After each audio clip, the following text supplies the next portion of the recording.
Well, good afternoon, everybody. I want to say thank you for joining us today. My name is Jeff Ray. I'm the President and CEO of the Southland Regional Chamber. We're thrilled that you have joined us today for our third House meeting. Obviously, we prefer to do these in person, but with the pandemic, continue to try to keep everybody appropriately socially distanced. And so we're doing these via Zoom, and we're grateful that our legislators, again, have made this a priority and have joined us. And we'll get into a conversation with them in just a second. I want to say thank you especially to the Troyer Group. The Troyer Group is our longtime sponsor of our third House session, terrific engineering firm headquartered in Mishawaka, but does work really all over Indiana, the Midwest, and the U.S. And really a top-notch group over there, John Lasinski and the team. And we can't say enough good about the great partnership we have with them and so many of our members. If you are interested in partnering with the Chamber on things here in the future, we encourage you to reach out to us, and we'll look forward to plugging you in at some point.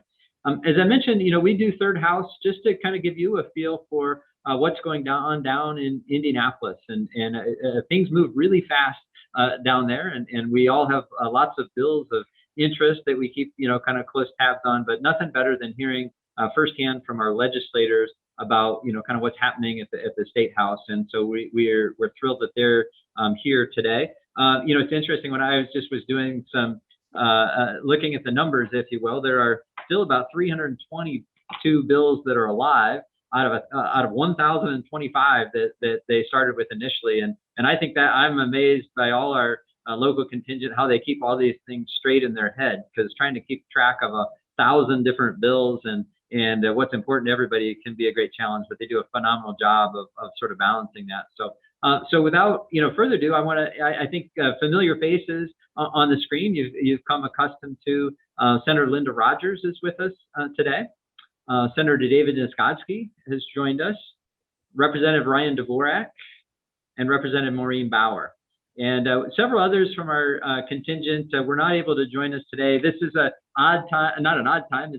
It's really the kind of the midway point of the legislative session, and some had other travel plans and such. But we appreciate these four making it a priority and joining us today. So, Representative Dvorak, I'm going to come your way real quick, if you don't mind, and just again ask help frame. For our audience, again, where we're at, kind of what's going on in the process, where we're at in the overall legislative process, and what the next month or what they should expect to see over the next month or two in terms of just like timing and process, that kind of stuff. Sure. Yeah, we are effectively at what we call the midway point, which means the House has completed its consideration of House bills, and the Senate, I believe, has finally completed the Senate bills. Is that correct, David? Are you guys done in the Senate? Yes. Yep. Yeah. Tuesday was the last day. Yeah, and so that's where bills start off in their House of origination. They go through the committee process. They go through amendment, which we call second reading on the floor, then third reading, which is final passage. And after those bills have been filtered through their House of origination, then effectively they switch sides, and House bills are sent over to the Senate. Senate bills are sent to the House, and the process for each bill starts all over again. They can be assigned to committee, or they can die before you can, or they can be never given a committee hearing in the second House. They can die on a committee vote. They can both, be changed in the second reading process. So it's another opportunity to have a second crack at bills.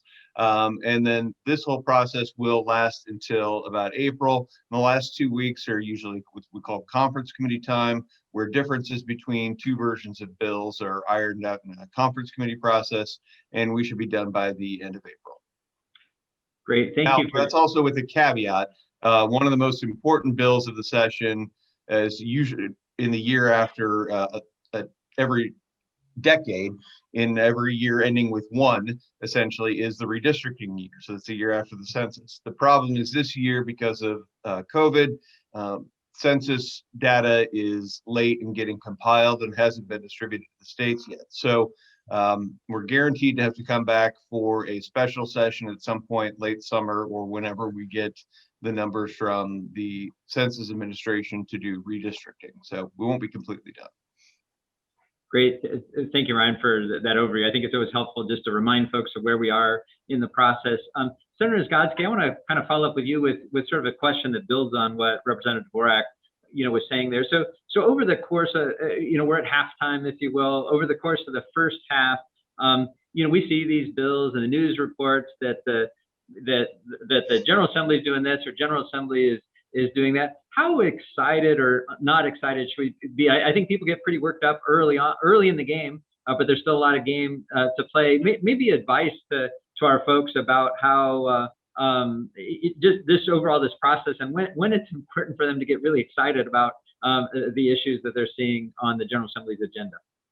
Sure, I appreciate that, Jeff. And that really does go off of what Ryan was saying. We're at the halfway juncture right now. So we're hearing some things that may concern us greatly, some other things that begin to come to our attention. Let's talk about, one, they talk about a cigarette tax. Is there going to be a cigarette tax? Well, we're at the halfway juncture. People need to want to be able to advocate for certain things. This is the time frame to do that, but we don't know what's going to happen. When the House bills come over to the Senate, some of those we may determine that in the time frame we're going to have to work with, there's going to be other priorities. Some of those bills just may not happen. Other ones are going to become amended. The House is going to do the very same thing to our Senate bills, and so with the number of bills that are out there right now, that number could be reduced to half or less than that. So the time frame, it's a reset. We're starting over from the beginning. The committee process is going to happen the same way as it happened in the first half, but now we're going to be hearing House bills. The House is going to be hearing Senate bills, and you're going to see how this legislation is going to begin to grow. I'm sure you're going to read about it, but again, it's not to the final 2 weeks. So some of the biggest issues that we're maybe talking about right now, they rarely are going to be agreed on in the House and the Senate both. They're going to want to come to a conference committee to where we iron things out. And it's in those last 2 weeks. So some of the bills we're most concerned about, you're going to see voted on within the last week of session. So we've got that much more time to continue advocacy for the things we believe in. Senator Rogers, I'd like to come your way if I can. And again, I think we're still just a couple questions still in process, and I apologize for that. But so as Senator Nisgotsky mentioned, bills are switching houses now. So things that the House Education Committee were thinking about are now coming over to the Senate Education Committee and vice versa and stuff. How are those, as those are being developed, are the House and Senate thinking similarly, or do they do things completely different? And then you guys are sort of trying to find common ground. How does that process happen, if you will, from a legislative standpoint of pulling those priorities together? Well, thank you, and I appreciate everybody being here. And certainly, we all want to work together, whether you're a House member or Senate member. So you're discussing your legislation, whatever committee it is. Let's say it's education. You're discussing it with House members, but this year was a little bit. I think it was harder this year because the House met in the Government Center, and so they weren't just right across the hall. And unfortunately, we didn't have as many opportunities to work directly with them. And I found myself setting up meetings to kind of go over different legislation with some of the House members. But you want to work together because in order for the legislation to be passed, you have to have both sides agree. And as Senator Nisgotsky indicated, those last 2 weeks are really the most critical. And so if you're working with the other House or the other chamber, you have a better opportunity to get things passed. And I think what's really interesting is, you start off with legislation and you think you've got the perfect legislation. Then when advocates speak to you, other members speak to you, I think that's so important because in order for legislation to be good legislation, you have to have buy-in. So I think that's been great. I know Senator Nisgotsky and I work together very well. I think the majority of our bills, we actually get on each other's bills as far as working together. Same with, Senator Mishler. We all kind of work as a team to represent and address issues that affect our local community. Great, thank you, Representative Bauer. We're thrilled to have you at the State House this year. You're no newcomer though. You certainly have been there before, and you've probably heard a story or two about what happens down at the State House over the years.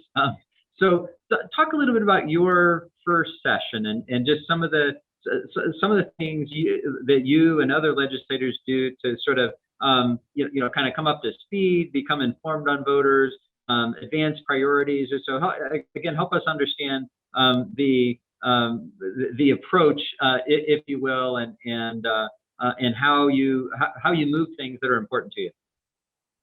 Sure.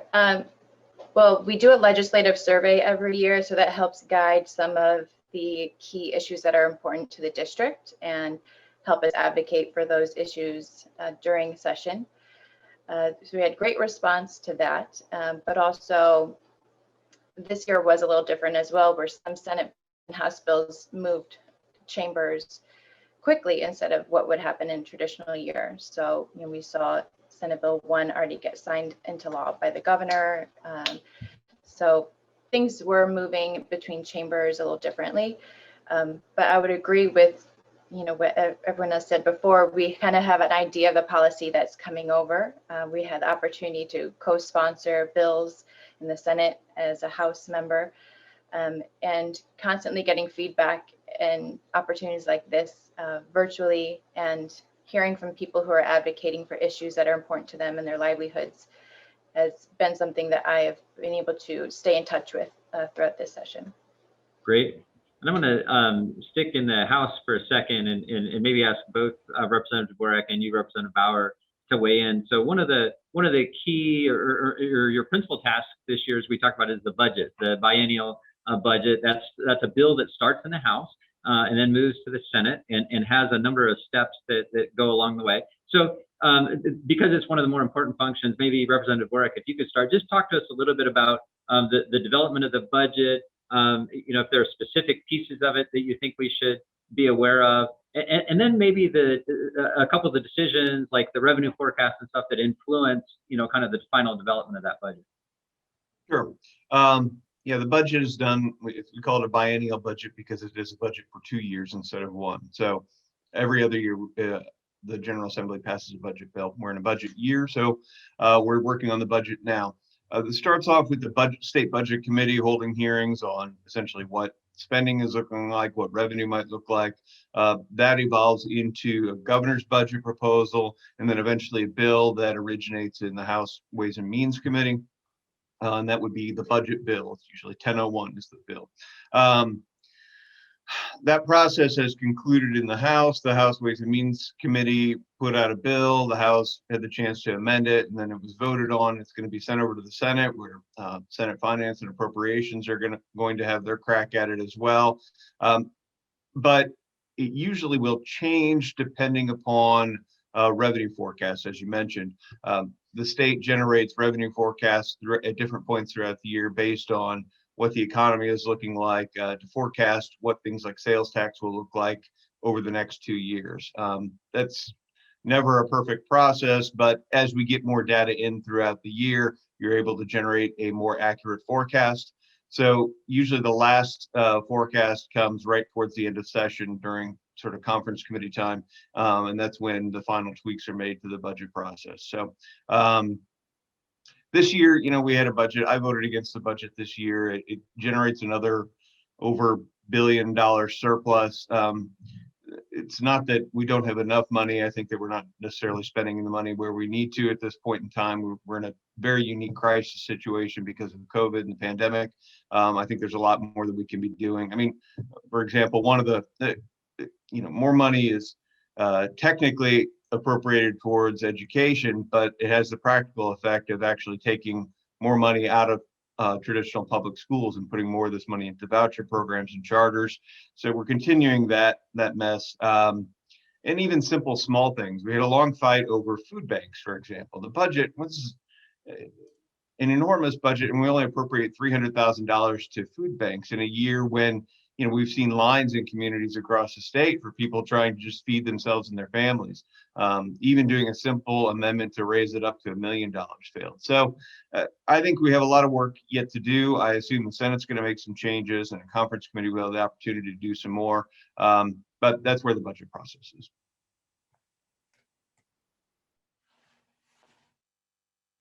Representative Bauer, maybe we'll come your way as well on the budget. Your Senator or Representative Warwick shared a couple thoughts on the budget. Any thoughts, observations, things you're excited or included in there, you're disappointed that weren't included in there? Sure. Well, I think this past year was an example of the historic need, and I'm not too sure we rose to that occasion. We did not see a teacher pay increase that the governor's task force said was needed. I feel we did fail to fully fund our public schools, which 90% of Hoosier kids attend. I think there were maybe 48 or so amendments proposed to the budget, and most of them falling on party lines. So I would have liked to seen a little more kind of appropriated for helping out families and as a response to the COVID-19 pandemic. And I think a lot of that funding that has remained stagnant, like food banks, could have really been boosted, and this was our time to rise to that occasion. And I don't think that we necessarily did that. So I'm gonna maybe come to the Senate side for a second. I realize that you're just now getting the budget from the House, and you haven't had any deliberations there yet. But Senator Rogers, any initial observations about the budget or process, or what will happen on the Senate side as it goes? Well, like say, I have not had an opportunity to review it. I am on the school funding subcommittee. And so we've been working, actually certainly before session even started, looking over different options. And so certainly our goal is to always at least include half of the budget, if not more, to education. I think it's important that we recognize that every child deserves a quality education, and we have to, instill funds to be able to do that. So I reviewed the funding for the schools, have not digested it yet compared to what we're looking at, but continuing to review where we're at with all the different items, and certainly appreciate Representative Bowers and Dvorak's, concerns that, certainly need to be evaluated as well. Senator Skotsky, any early thoughts on budget? Well, I can tell you, I am on appropriations, and that is where the budget's going to come to. That's on our side now. That's where, on the Senate side, that's where it's going to get very, very busy. I see that Senator Mishler already has scheduled his first appropriations meeting for next Thursday. Right, more bills could be added, but it looks like there's just one bill. I'm not sure what that was. I didn't take a close look at it, but there will be all the different entities, people that are asking for additional dollars, or at least to keep the dollars the same. They will now come before the Appropriations Committee, and we will try to work with some of these requests and hopefully try to exceed some of those requests if possible. I mean, there's so many people that reached out earlier during the year, like, with your direct service providers, for healthcare. That's hurting really bad right now. Hopefully we can do something to help with that. Someone reached out to me last week and talking about there's fear that some of the substance abuse dollars may go away. And, those are the type of things that there's always someone that wants to come and try to change something in the budget. But when you do that, it's going to take something away from another area. So you have to look really hard at it. So we're going to be very busy in the upcoming weeks here. I think it's a great point, Senator, and obviously we have some priorities I think that are important to us. We were encouraged by the regional recovery proposal from the governor, but also recognizing that you have this balancing act every year of no shortage of people who want funds, but a shortage of maybe money that's available and stuff. And so we appreciate the thoughtfulness that you all put through that process. I may have missed it when Representative Warwick. What is the total state biennial budget? It's $1 billion. Total budget is about $35 billion. 35 billion. Okay. That's for the 2 years. Right. And there's also built into that budget is still a $2 billion surplus roughly. So we hear things about tough choices, but we still do have a giant surplus in a year when we need to be spending more money. So. Okay. Great, thank you for that, and I appreciate that. I'm going to move on to some other issues. It's kind of interesting when I look at the list this year. I'm not sure that I've ever seen a year when we've had as many local issues on the agenda as this year, and so I'd like to touch on a couple of those if we can. Just I think again we hear a little bit about them. But I'd love to hear more from you because you're on the front row of the debate. I want to go first, Senator Niskotsky. You've worked close with us on Senate Bill 164, proposed innkeepers tax, and Representative Bauer, you have signed on to assist us on the House side of that. Any update you can give us there on that, Senator Niskotsky? Thanks, Jeff. I appreciate that very much. You're right. One of the things that you're supposed to do when you're in the assembly, you should obviously never forget where you come from. And we have opportunities this year to do things for our own community, and we are working in a very strong bipartisan way. So on 164, that passed the Senate. It was a good vote. I think there are some people that are just ideologically opposed to taxes, and that might be part of it. But this bill here is going to do a number of different things. It's proposing to raise innkeepers tax by 2%. But in reality, it's going to bring back from 2 years ago what we did when we began sending dollars to the sports complex project in Mishawaka and added an increment to the Potawatomi Zoo. So now it's going to add another percentage point. So bottom line, what we're looking for the Potawatomi Zoo, you're going to have a half percent of the dollars go towards the zoo. You're going to have a 0.5% going to the Morris Performing Arts project, and that Morris Performing Arts is going to be 100 years old next year, and they're ready for a huge remodernization plan.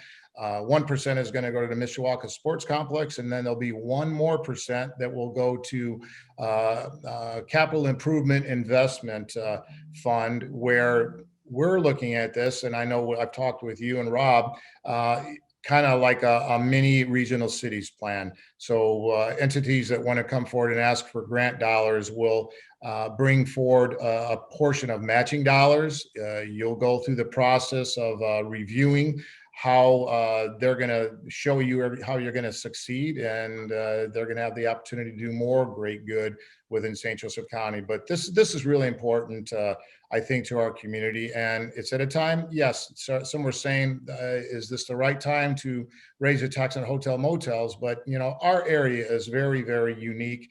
We're going to continue to bring in people for, obviously, Notre Dame is huge. The sports complex in the future is going to be a big draw. Morris Performing Arts, and when people are here, some people say, well, you don't bring people in with a zoo to actually overnights, but once they're here and they're taking part in all the great things we have to offer, you're going to see families taking their kids to the zoo also. So I think that's just a great program right there.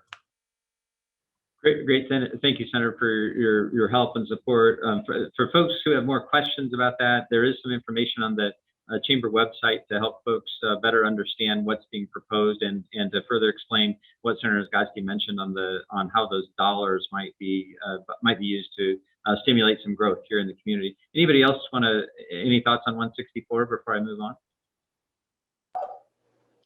Well, just speak in why I support it. I studied tourism and hospitality, and I think this is an opportunity to reinvest in that industry and it creates jobs. It's a resilient industry that once we start booking more events at the Morris Civic, which they've announced they'll be doing, you will see tourism back in the area. So those dollars will go right back into marketing and building tourism here in St. Joseph County.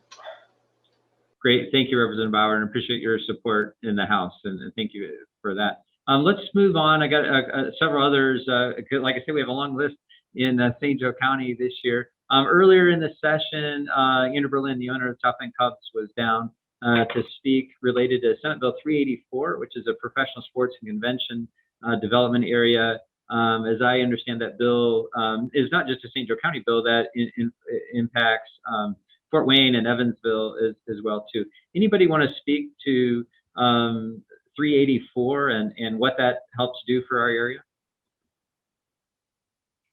Well, I could say a few more words on that. I believe that was Senator Holdman's bill, and Senator Mishler is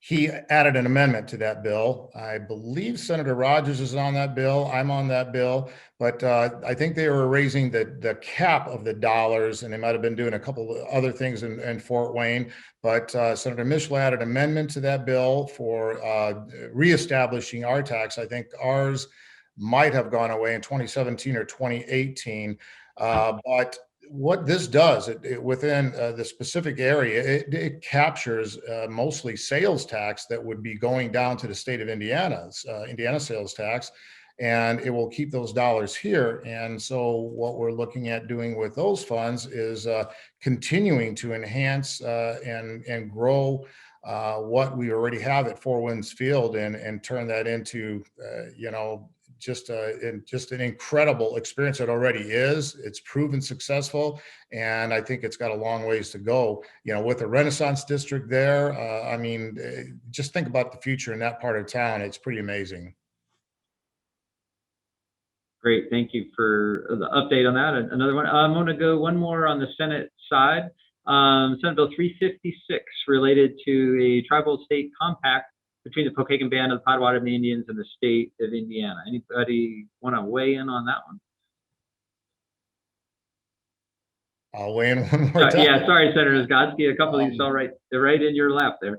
Well, this has been a product of a number of years of work right now. We have the Four Winds Casino in South Bend, and they have Class 2 gaming now. But it's a compact was necessary to be bargained with the state. The governor and the tribe needed to do this in good faith bargaining. They finished that. They agreed to that compact earlier, a few months ago here, not even a few months ago, just a short few weeks ago.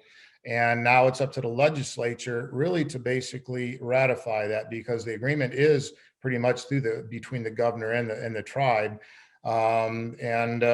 This passed the Senate also at this time, and now goes to the House, but it was also a strong vote. And some of those, there were a few voting no, and they, again, a lot of times they do because they just have a certain ideology about that. So what that's going to do, the hotel is going to continue to grow. Class gaming, 3 gaming will be allowed there. It's got certain restrictions on sports, fantasy gaming. It's got to be happening with the footprint of the casino. But again, it's going to attract more people to our St. Joseph County. The agreement is, I think it's an 8% tax or an 8% revenue that they will share with the state of Indiana.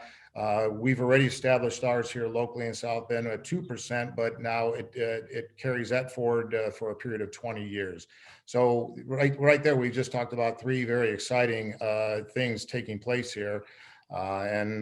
I think you're right. It's the first time in a lot of years that we've seen this many things come, and it's all going to be for greater economic development in South Bend and St. Joseph County, Mishawaka and St. Joe County. I will just follow up on the Pokagon issue that David mentioned. Another bill related to the Pokagon Band that I'm a co-author of. We've done for the 2nd year now. Last year we passed it out of the House, but it died in the Senate. I think we'll be able to get it through this year. It's a full faith and credit bill between Pokagon tribal courts and state of Indiana courts as well, so that Pokagon tribal courts will recognize Indiana court orders, and Indiana courts will recognize Pokagon tribal court orders.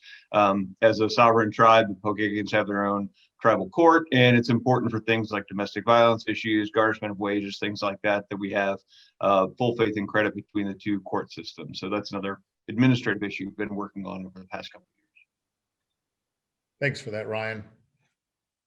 Yeah, thank you, Representative Dvorak. Why don't we stick in that world here for a second, and I'll stick with you, as a matter of fact, Ryan, or Representative Dvorak. on House Bill 1453 related to judicial selection in Lake and St. Joseph counties. And so maybe if you could help our audience understand maybe how judges are selected and kind of what's going on with that bill. Yeah, and this is sort of complicated for people that aren't involved in the world of judges at all. So a brief background, most counties in the state of Indiana elect their Superior Court judges in regular elections. So folks can run for a judge, a Superior Court judge, and Circuit Court judges as a Democrat or Republican. And every 6 years they run that way. In St. Joseph and Lake counties, Superior Court judges are selected in a different manner. They're nominees for a vacancy go through what's called the Judicial Nominating Commission. It's a panel of lawyers and non-lawyers from both parties that essentially act as a screening group who take applications and vet applicants to see who would be the best judge. They come up with a slate of people who they think would qualify, and they present that slate to the governor, and then the governor appoints our Superior Court judges for us. It's a historical artifact that it happens this way in St. Joseph and Lake counties. Marion County now has the system because they were ordered by a court to it because they had an even weirder system. But regardless of why we're there, that's where it is. I've filed bills in the past to have St. Joseph County do non-partisan election of judges. Mitch Daniels vetoed that a long time ago. In any event, there's a bill this year that would change the judicial nominating process.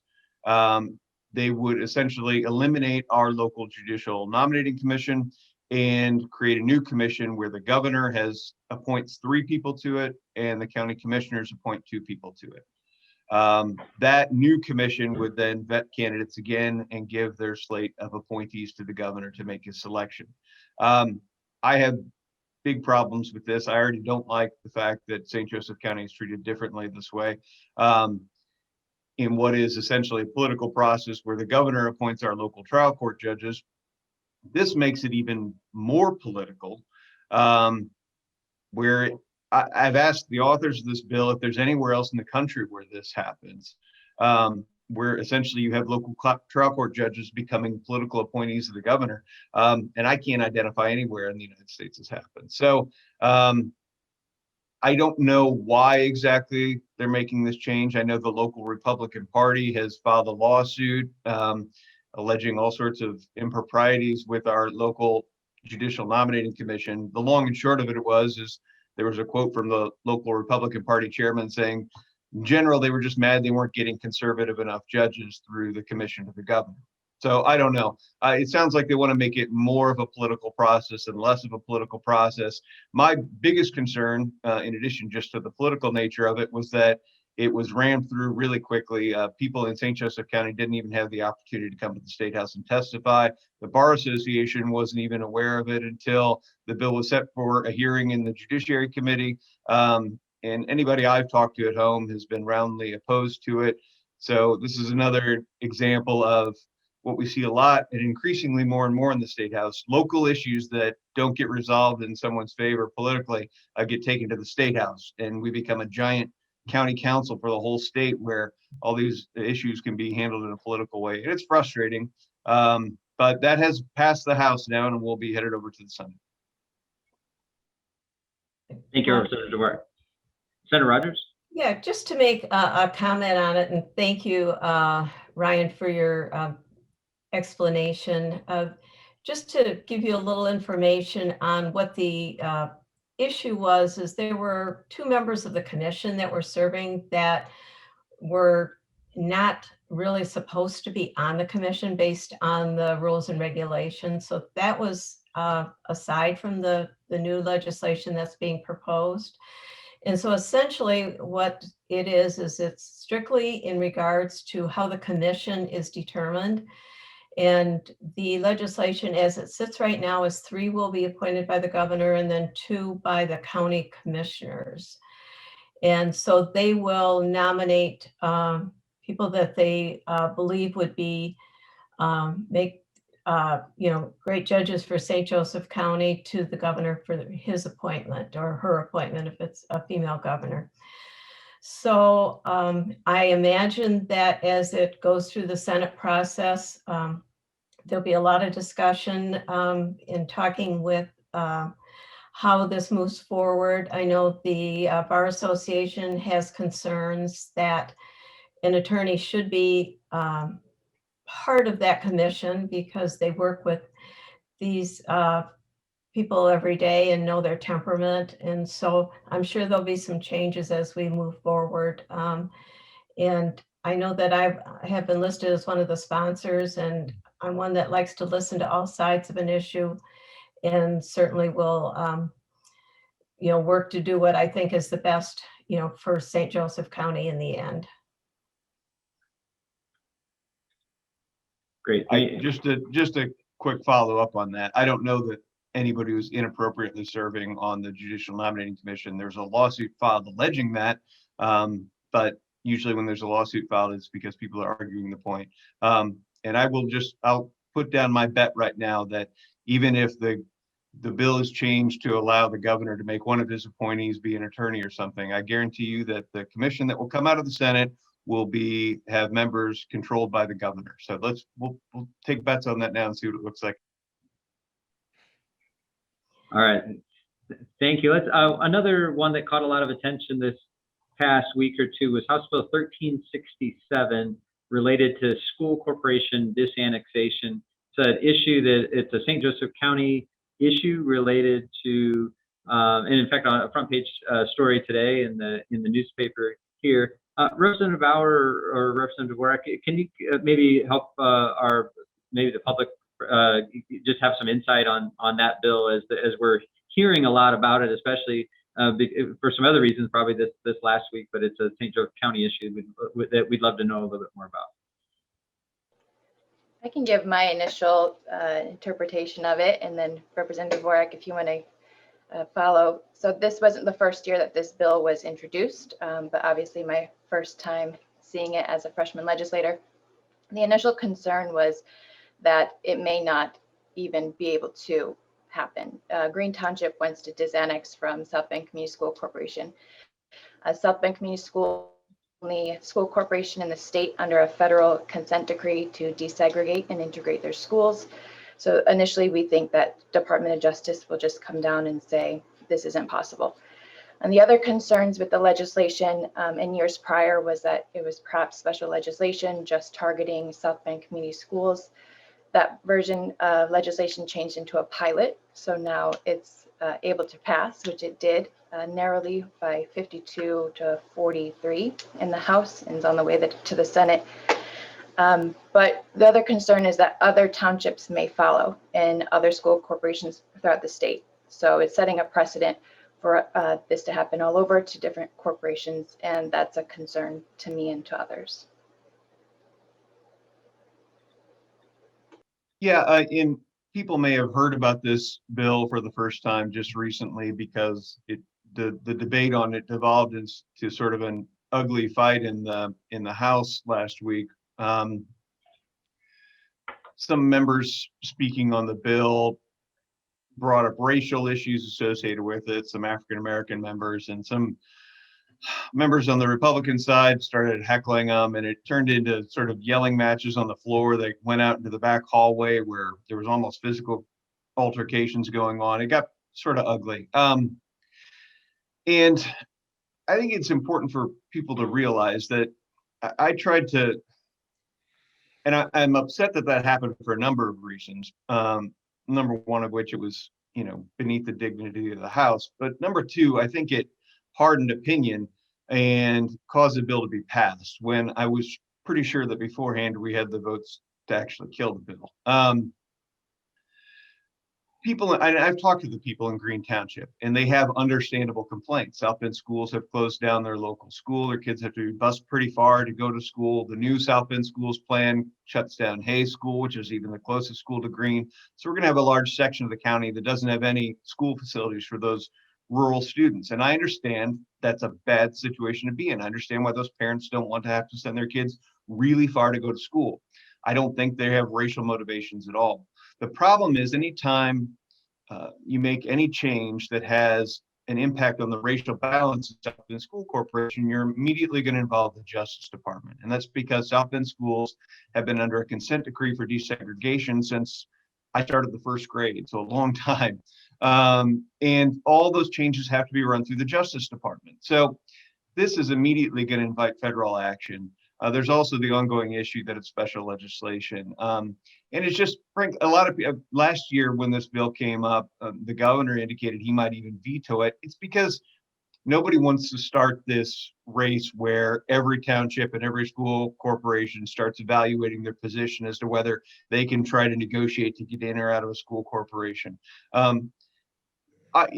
My problem is that, again, this is part of this sort of decade-long war on public education. Over the last decade, we've stripped hundreds of millions of dollars in funding from traditional public schools that especially hit urban school corporations like South Bend and rural districts.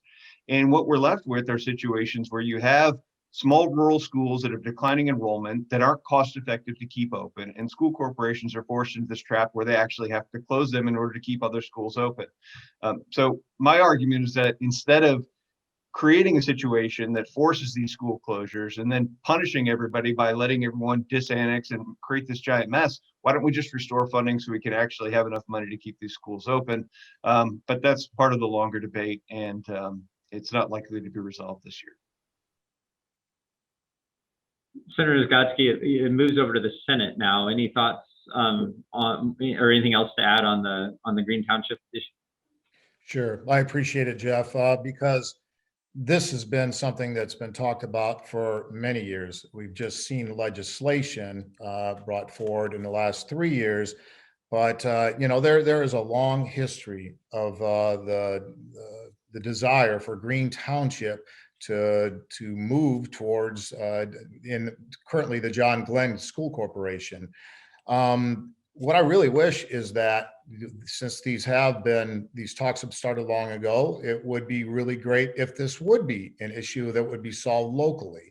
It's my understanding that South Bend Schools Superintendent Todd Cummings has had conversations with the superintendent of schools at John Glenn Corporation, and they have been making some movement towards that. But it seems like every time that a movement is started and talks begin, that they sort of become stalled. So that is where you saw this legislation come from. I appreciate your comments, Ryan, because really this is not meant to be discriminatory whatsoever. I mean, right now we're talking about, in the paper it said there's 89 students that we're talking about right now, and so that is 0.5% of the total of the students that are currently going to South Bend schools. So in regards to the consent decree, I don't know what's all involved there, but I have a feeling that with all the different things that South Bend schools are doing, with the referendum dollars they got, with 16,000 students, with the right sizing they're doing and trying to work these things out, something tells me that if they wanted to do this, they could do that quite easily with 89 students less. It would be wonderful to have seen them work this out. Going over to the Senate now, I just like Ryan was saying too, I think it's unfortunate that circumstances had to happen in the House because nothing should ever go like that. It should always been a high degree of civility. I did see where this was put into the Appropriations Committee, and if it is heard in appropriations, I can guarantee on my part, we're going to keep this conversation civil, and I believe everyone else will too. We're trying, and these students are also going to go. So they're going to go from a public school system, if this happens, to a public school system. So, in this case, they're all out in the rural area, Green Township. John Glenn Schools teaches an agriculturally based curriculum. So at this point, the last 3 years, my name has been involved on it, because even when I represented House District 7 in the House, earlier on, people started to talk to me, could we begin this conversation? Because it doesn't seem to be going anywhere locally. So I was open to that conversation, and it was Senator Bohachik that first took it on legislatively. But so during the time I was in our House District 7, and was open to the idea of trying to do what's best for the children that are concerned.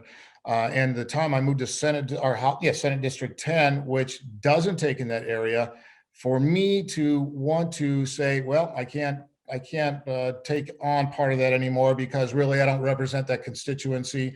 It still feels to me somewhat of me flip-flopping on what I feel is ideally the right situation. So I'm still there because, I'd still like to see it get done locally, but if it's not gonna, then I believe it's the right thing to do for these students.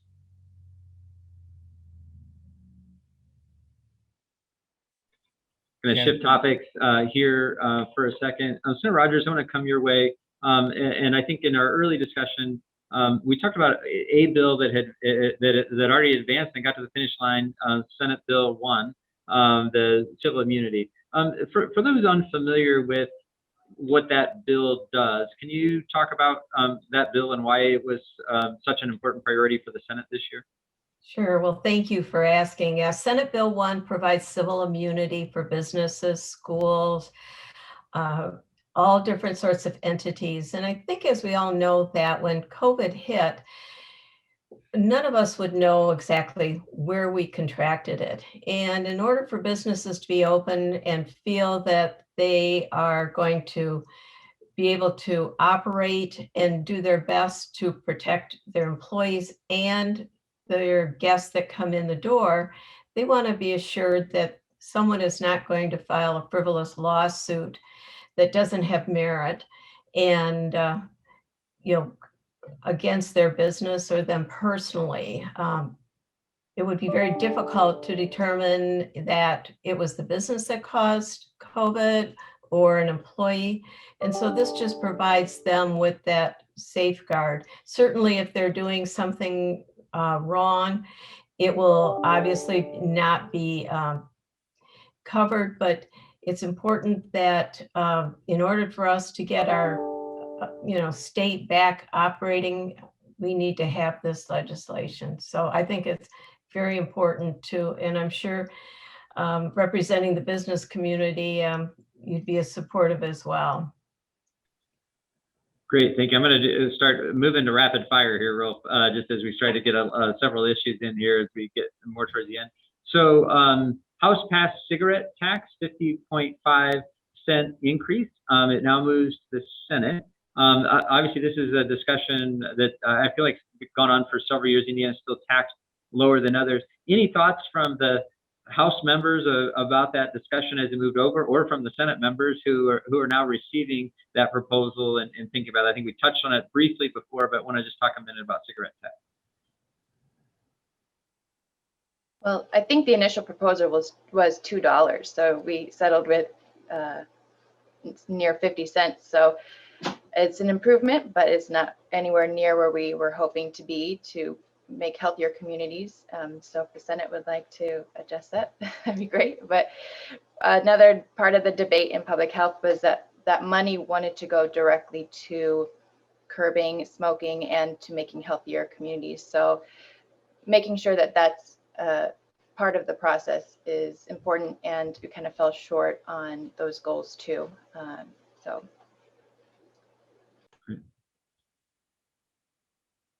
Any other thoughts on cigarette tax? I would just say that, well, it is coming our way now.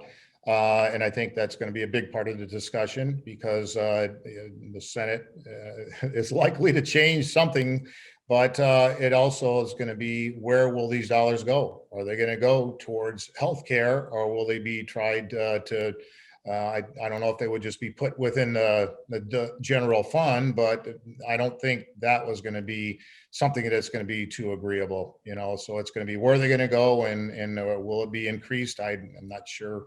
Can't say if it might be decreased, but I would say at least that's a starting platform at this point. So, we have not talked about it yet, but I'm certain that that'll be a topic of our conversations here very soon.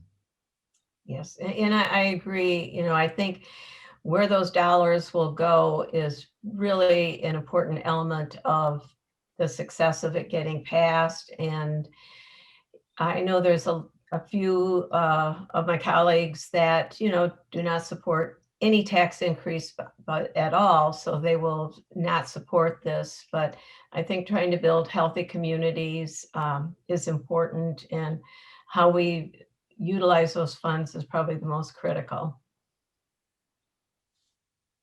Great. Senator Scott's going to come your way. Senate Bill 44, work share, I think didn't advance. I think it was on your committee. That has been one that many business leaders in Indiana had lobbied for.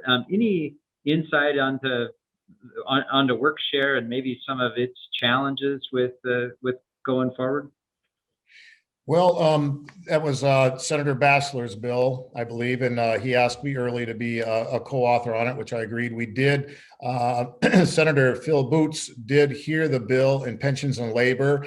I think he wanted to begin a greater discussion once again on it. I know the Indiana Chamber is in favor. I think DWD was really not in favor. Some of your other different groups, I think, were in between, being unfavorable to favorable to be neutral. But it's a topic I think we need to talk more about, because I don't really think it's as much of a cost to DWD as they're presenting, because I think if you look at it from the other way, it could be a savings. We're trying to keep employees on our workforces. And if we do have to reduce hours, then we shorten those hours, keep them on the payroll, but at the same time be able to collect a portion of unemployment dollars.